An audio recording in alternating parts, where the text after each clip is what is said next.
Kesaksian Putri Chandrawati dalam persidangan dari kasus pembunuhan Brigadir J membuat hakim curiga ada motif lain dalam perencanaan pembunuhan ini. Hal itu terungkap ketika Putri menceritakan kepada hakim tugas sehari-hari dari Brigadir J. Awalnya, Putri hanya mengatakan Brigadir J sebagai sopir. Namun, setelah digali lebih dalam oleh hakim, rupanya Brigadir J juga membantu Putri mengurus keuangan dari Bayangkari. Peran penting pengelola dana inilah yang membuat hakim curiga, motif yang sebenarnya bukan motif pelecehan. Boleh dijelaskan tugas sehari-hari dari Joshua pada saat dia mengikuti saudara? Joshua adalah driver yang ditunjuk oleh suami saya untuk membantu saya, terutama pada saat saya bertugas khususnya untuk ke Bayangkari, karena kebetulan saya adalah pengurus di Bayangkari. Selain itu ada lagi tugas yang lain? Iya, karena Joshua ini biasanya berhubungan dengan staf Bayangkari untuk menerima laporan-laporan keuangan yang dimana saya setiap minggunya harus menandatangani dan saya juga harus mengembalikan laporan tersebut kepada Ibu Kapolri. Dan Joshua harus mengembalikan melaporkan pada saudara Ibu Kapolri. Siap. Terus? Dan juga Joshua membantu dalam kas operasional rumah tangga.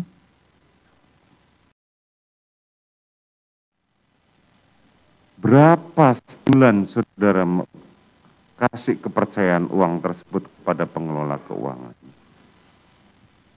Kalau untuk keuangan, range-nya tidak nominal pastinya, tergantung banyaknya kebutuhan atau kebutuhan tiap harinya. Bagaimana? Kalau untuk range-nya yang mulia, saya tidak memberikan nominal yang pas, karena tergantung daripada kebutuhan.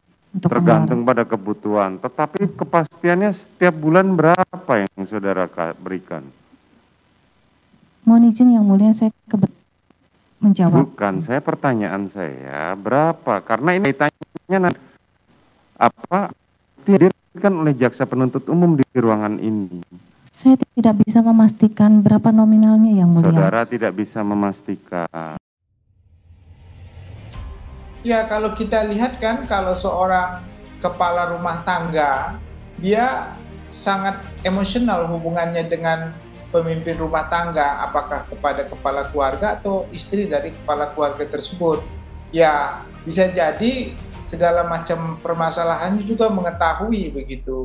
Nah, jadi agak berat memang seorang korban ini begitu. Nah, tetapi kan perlakuan yang harus adil terhadap beliau ini juga harus nggak sampai harus dibunuh begitu, itu yang harus diperhatikan. Nah, sekarang mulai ada satu-satu yang mulai terbongkar karena kekhawatiran kalau FS ini mengatakan mengurus keuangan Bayangkari. Perlu mungkin nanti ada audit ya khusus tentang Bayangkari, itu kan lembaga resmi. Nah, jadi bisa juga nanti dilakukan audit begitu. Saya kira untuk memegang keuangan itu, kepercayaan itu nggak gampang ya. Jadi suatu kepercayaan yang luar biasa yang diberikan Ibu VC ya. Saya kira bukan hanya keuangan Bayangkari, bisa jadi keuangan-keuangan lain terkait dengan penampungan dana-dana dari mana-mana begitu. Kita kan juga tidak melihat itu. Nah, inilah waktu hakim menanyakan kenapa rekeningnya namanya Ricky Rijal dan Joshua, tapi Anda yang memegang token gitu ya. Bang Jamin. Kan masuk dalam konteks rencana ataupun tindak pidana pencucian uang, itu yang dikhawatirkan. Jadi ditarik semuanya keterangannya seakan-akan dialah yang mengurus rumah tangga. Ini kan akan berbahaya nantinya kalau ada tindak pidana baru dalam konteks pencucian uang. Tadi apa itu ya, wanita Bayangkari. ya? Bayangkari, Pak Sugeng. Bayangkari. Ya, itu kan lembaga. Iya, itu dananya makanya penting juga untuk diperiksa ya. Itu dana sumbernya dari mana kegiatan-kegiatan itu ya. Jangan sampai juga menerima sumber yang tidak jelas, sumber yang kemudian bermasalah, ya. Karena itu lembaga juga yang mewakili wajah Polri, ya. Kalau inti permasalahannya ini tentu hakim ingin melihat sebenarnya ini murni nggak pelecehan seksual seperti yang diungkapkan oleh penasihat hukumnya, atau ada motif lain dibalik dari selain pelecehan seksual tetapi diarahkan ke pelecehan seksual, karena jelas pada saat itu bukti hanya mereka berdua dan tidak ada yang lain. Kuat Ma'ruf bahkan Susi juga nggak mengatakan hal itu, begitu loh. Inilah kita mau tunjukkan, ya, jabatan Polri seakan-akan jabatan tinggi, ya, seperti Kadif Propam, seakan-akan bisa apa saja dan nyonya pejabatnya bisa apa saja memerintahkan. Ini profesionalisme yang kemudian dijauhkan dari profesionalisme. Ingat, ya, Pak Hugeng dulu ketika dia jadi Kapolri itu melarang anaknya menggunakan mobil dinas. Itu mobil dinas loh. Sama seperti Pak Baharudin Lopa ketika menjabat sebagai Jaksa Agung, ya.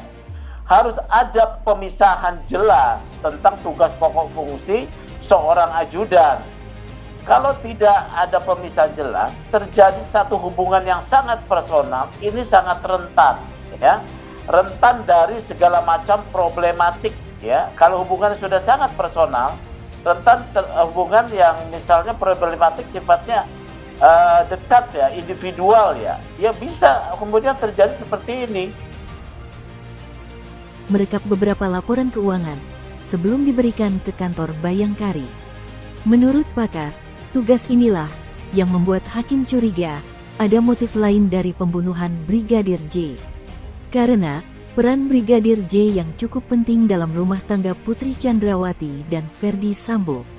Brigadir J bisa saja diduga mengetahui hal-hal yang bahkan rahasia dalam rumah tangga kedua terdakwa tersebut.